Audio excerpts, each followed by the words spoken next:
Good afternoon and welcome to this talk, which will be delivered by Marvin Ramokapane.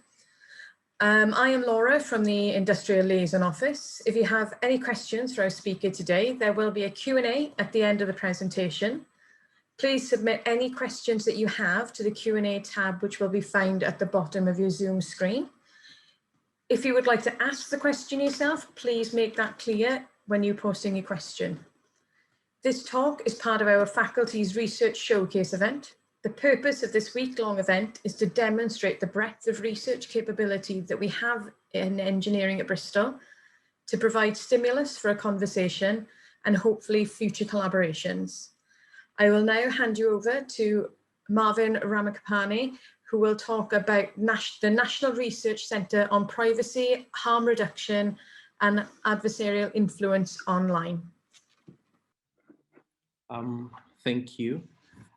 So hi everyone, my name is Marvin Ramokapane. So today I'll be giving a talk on REPHRAIN, but my focus is on reducing privacy harm online.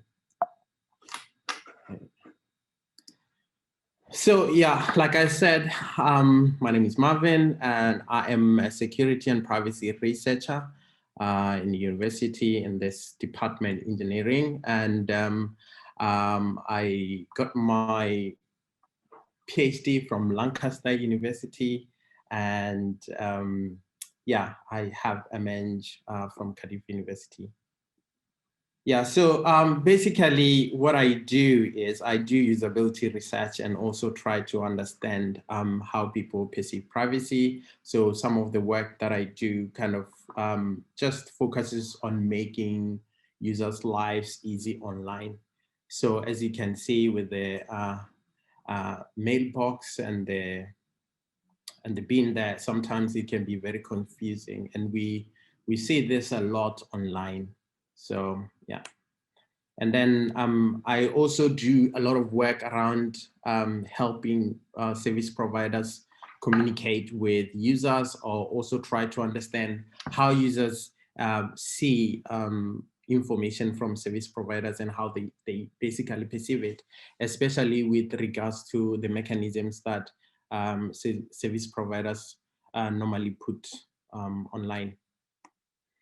So some of my work, I have done some work on cloud computing, and this was actually my PhD work. So my PhD work focused on cloud computing, and I wanted to understand how users perceive deletion and the challenges they face when they are deleting online. I've also done some work on privacy controls, looking at smartphones, looking at default features and whether they are usable, as in whether users can use the available mechanisms, and also whether they understand the implications of such mechanisms. I've also done some work on smart speakers and pet wearables. Today, I'm going to kind of like touch on the work that I've done on privacy lies. Like I said, I'm part of REPHRAIN. I'm one of the researchers in REPHRAIN. I look at the design and engagement strand. So REPHRAIN basically is a center that focuses on protecting citizens online with regards to privacy and harm. So I guess one of my colleagues will give a talk on Friday or Thursday more about REPHRAIN, so they will give more information about REPHRAIN. What I'll be doing today is to touch a bit on REPHRAIN and some of the work that I've done. REPHRAIN has 3 missions.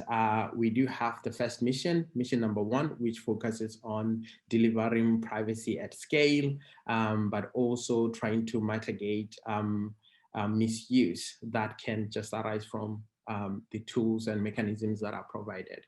And the second mission focuses on minimizing harm and also while maximizing benefit. The third mission focuses on individual kind of balancing individualization versus social good. Like I said, today I won't be talking a lot about,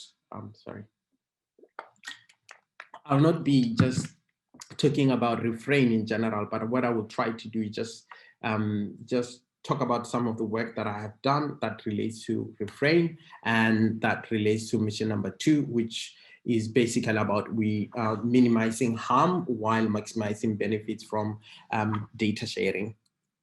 So as people know nowadays, data is very valuable, and many service providers, they collect data for various purposes. And then we also know that after we process data, we can get intelligence, we can predict, we can offer kind of personalized services to users. And sometimes this is really good for users. They sometimes benefit.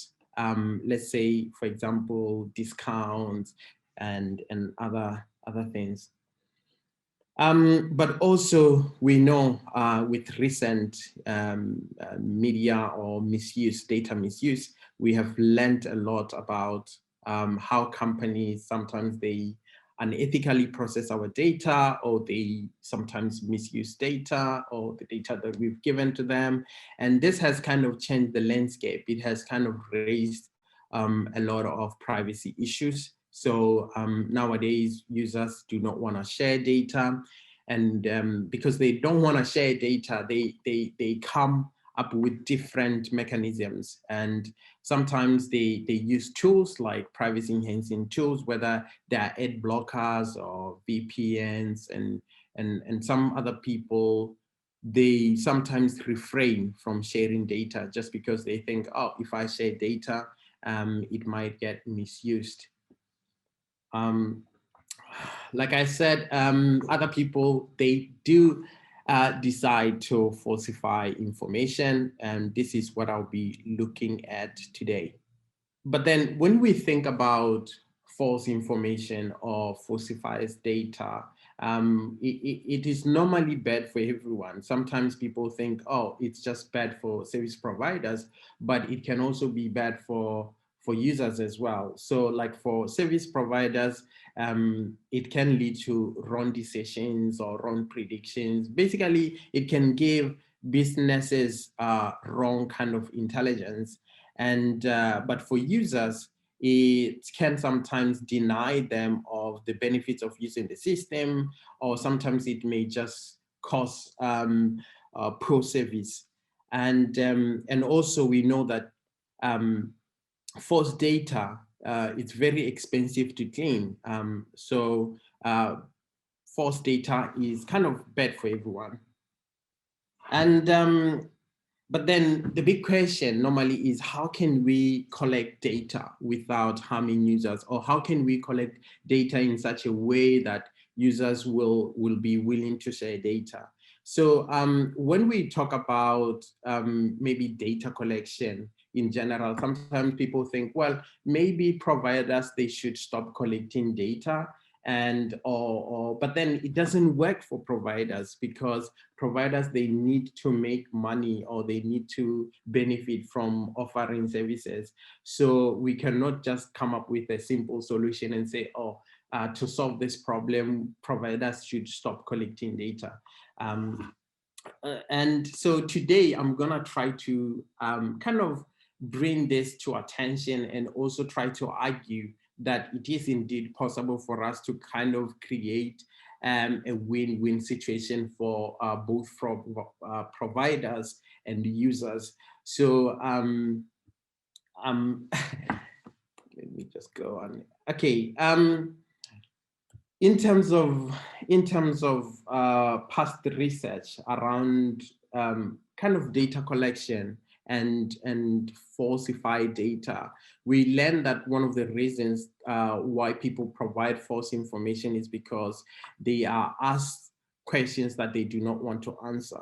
So that's why most people would normally decide to lie online. But then for us, me and my team, we kind of decided to say, okay, is there any other way where we can make sure that providers ask for data that users are willing to answer and maybe answer truthfully. So this was our kind of mission.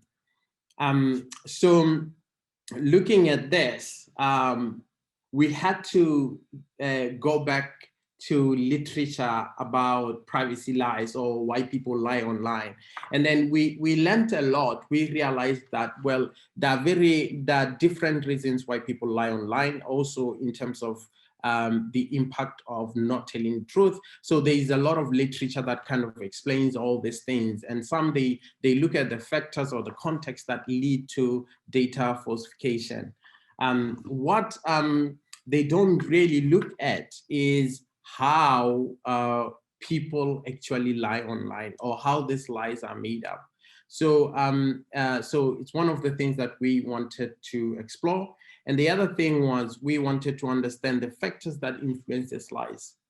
And then the other thing, which was our main kind of objective, was to see whether we can actually predict whether an individual will provide truthful information or not. So what did we do? So we decided to design a survey. So in our survey, we invited a lot of people, more than 800 people, to take part in this study. And they had to answer 50 questions, and they were different questions. Some of these questions, they focus on just getting users' personal information. Other questions focus on other people's information, and then and some of the questions focus on movie purchasing scenario. So what we also did was that every time we asked respondents questions, we kind of varied sensitivity and relevance and effort. Basically, sensitivity was more of do users feel comfortable when they are answering these questions? And then with the relevance, is the question relevant to a movie purchasing scenario? And then the effort was basically the amount of time taken to answer the question. So what we ended up doing was that after we collected the data, we kind of created a binary classifier. Basically, we decided, because we are using 1 to 7 scale. So what we did was we decided that if a respondent answered, let's say 4 and above, we decided that was more likely to be truthful, and then everything else was more likely to be false information. This was critical for our prediction models, actually. And also in terms of the data that we collected, we decided to use a ratio of 80 to 20. So 80% was of the data was basically for training data set, and then 20% was what we used to check whether the performance of our models. So in terms of what we found, with regards to predicting whether an individual will lie online, we found our model performed with an accuracy of 89.7%, which is high. And then we had precision of around 0.9 to 1, which basically meant that there were no number of, kind of untruthful statement that we might predict as true. And the first model basically focused on using contextual variables. These were the 3 variables that I talked about earlier: sensitivity, effort, and relevance. So using those, the first model used all the variables. This also included personal information, how people perceive personal information, and also their attitude towards providing data. So the second model yielded 87.6% accuracy, which is still very high, and a recall of 0.9448. And as you can see from our results, so basically whether you decide to use all the variables or you decide just to use the contextual variables, you still get a lot or a high accuracy in predicting whether an individual will lie when you ask them a question. And then in terms of the factors that influence whether an individual will lie or not, we kind of used regression analysis, and we found that basically when you are using contextual variables, they are kind of like, they are more likely to be more likely to predict whether an individual will lie or not. So they were the most significant ones on truthfulness. And then also we out of that 3, we realized that comfort was the highest one, as you can see with our 2 tables there. And then in terms of how people lie, we kind of learned that they don't just put information online. What they do is they kind of adopt 3 strategies. The first strategy is always about providing invalid data. This is whereby someone will just provide data that doesn't mean anything at all. And but then other people do try to follow a pattern or some sort of a format. Like if you ask someone a question about a date, they will still lie, but then they will try to follow the format. And also with such questions about gender, some people will not just put invalid data like the other group, but they would try to follow the pattern and choose one particular gender. And then the other strategy, or the third strategy that we kind of identified, was this is where people were basically saying, no, I don't want to provide this information. But then in some cases, like with the email address, like I've shown there, some people prefer to kind of still follow a particular pattern, but still imply that they do not want to answer. And then I will discuss just the takeaways from our study. So from our study, we kind of show that it is possible to predict whether an individual will lie, depending on the questions that you ask them and how they perceive the information that you ask them. So it is possible, in other words, for providers to kind of like just choose the questions that users are likely to answer truthfully and then ask users. So our models also, they kind of performed with a very high accuracy. And then the other thing that we kind of learned from our study was that partially true information is still good to kind of provide some good inferences.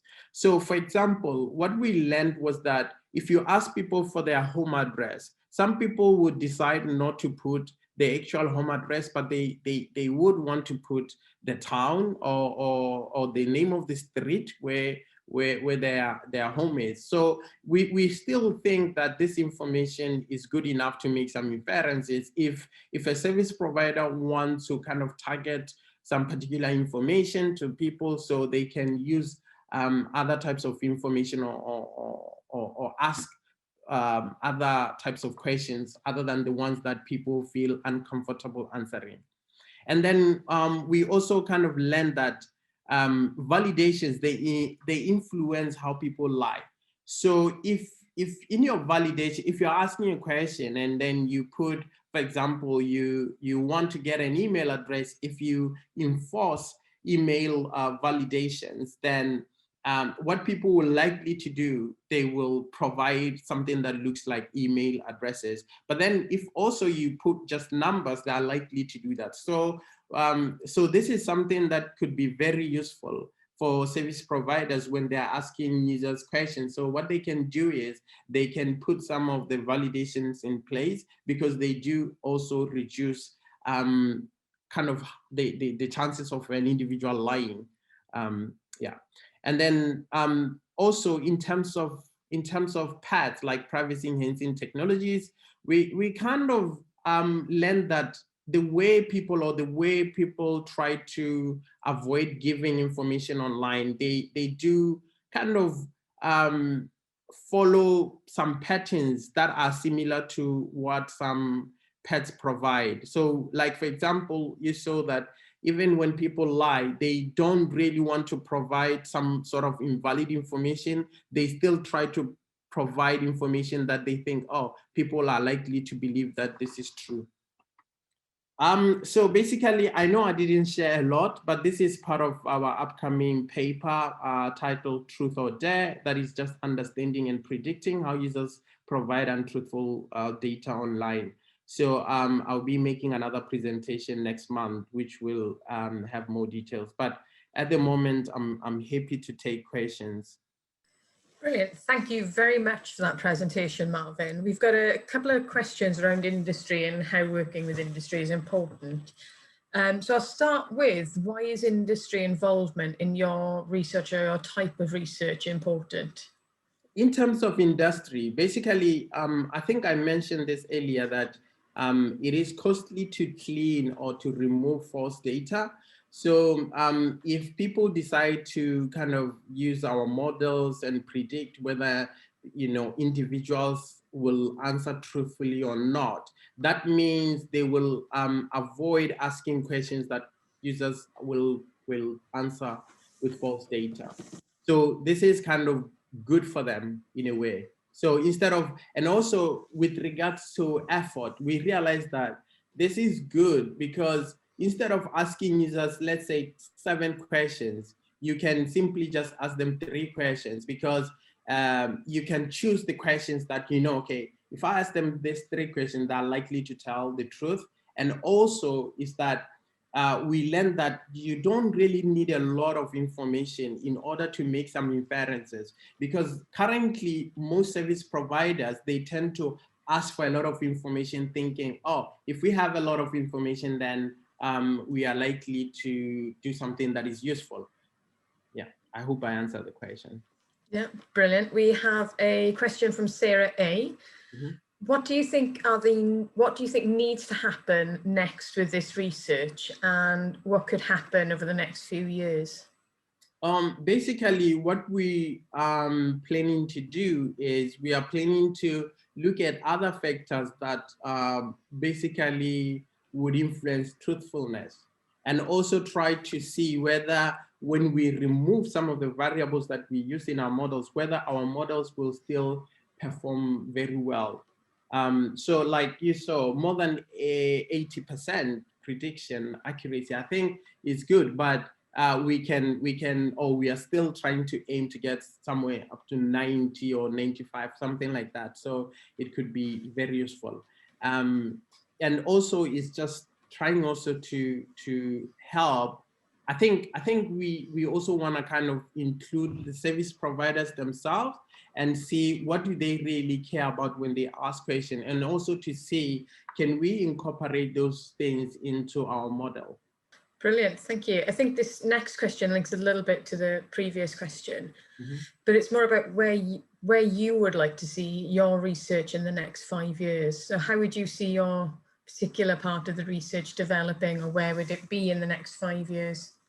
I think that's a bit tricky, because is it about this particular work, or is it just generally my research work?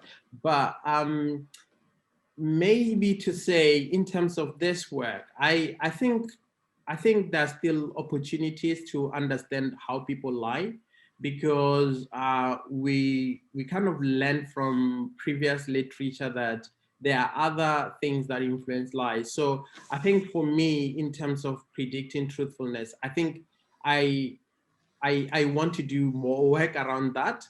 But then in general, I want to kind of do research that help users as well, because I kind of realized that a lot of services that are out there, they focus on just kind of benefiting from users' data. So I hope that I'll be able to make research that kind of also help users and develop mechanisms that will protect like users online, either their privacy or other online harms. So, yeah. Brilliant. We now have a question from Catherine B. What do you think will influence people's attitudes so that they share data more openly? There are so many other things. or things that can really influence truthfulness, basically, or help people to share more data. I think one of the challenges that we have right now is transparency. Most service providers, they don't want to really share what they do with people's data, or what kind of data they collect.